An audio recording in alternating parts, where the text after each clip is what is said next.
When my eyes opened up at first, I just thought it was a dream. I was thinking, oh, good, it's over with. I thought I was waking up, and my vision didn't clear completely yet, and I started hearing beeping and looking around the room, and I realized that, you know, it was real. I ran everybody out of the room. It freaked me out really bad. Um, that still bothers me to this day, thinking about that moment that I woke up.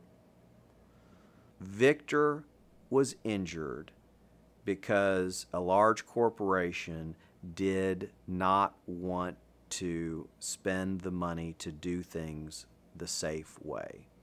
They decided to save a few bucks and cut a few corners, and that's why Victor was hurt. The dresser sleeve down there by me that was holding the pipes on to my shakers and everything wasn't rated for as much as the pounds of pressure that we had coming across it. And it blew off the back of it.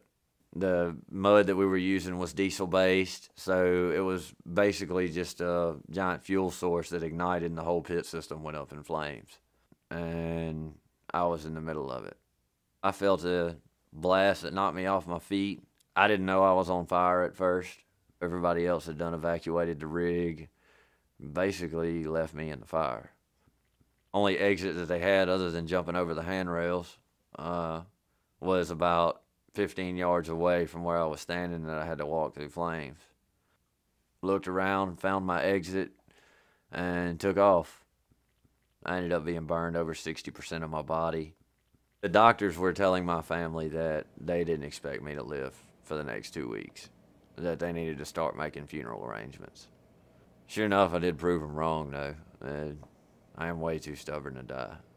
From the second I met Victor, I knew this guy is the reason that I went to law school. Victor is probably the toughest hombre I've ever represented. He is a former United States Marine.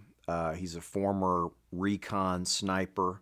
He got out of the Marine Corps and went into one of the toughest professions you can have, which is being a roughneck. And not only did he do that, he was good at it.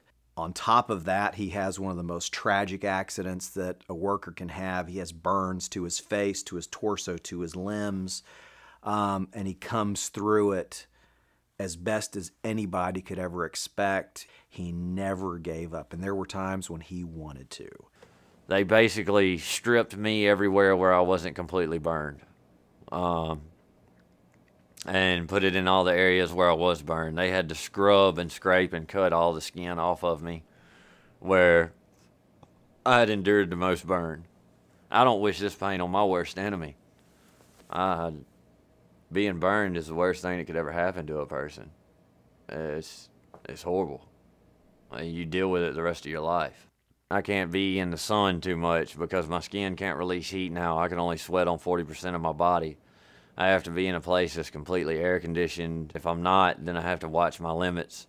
My hands, if I don't use them, they'll draw up and constrict. My skin, I have to constantly keep lotioned because it won't oil itself no more. It hinders you completely. You go from living a life at 100% down to 30%. I was worried about how I was going to make it, who I was going to turn to, what I was going to do. Doug coming into my life was by far one of the best things that's happened in a long time. Victor's case had been turned down by one or maybe two other law firms. It was a situation where the companies were trying to protect themselves, and so we had to chase down every single one of them. We took depositions all over the country. We got on planes. We flew everywhere. We met with experts. We did our homework, and we got very good results for Victor. And that's what I'm most proud of. I owe Doug more than I could say I owe anybody else. He was there when nobody else was. He made sure I didn't get just thrown out and left out to dry.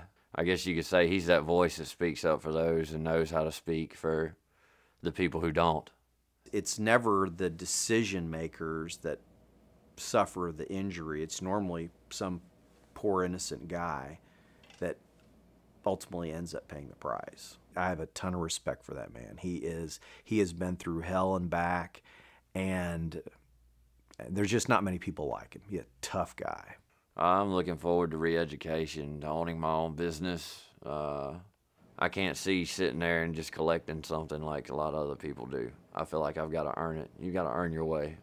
No matter how bad it got, I won't quit. You can't quit, because if you quit, it means you just give up.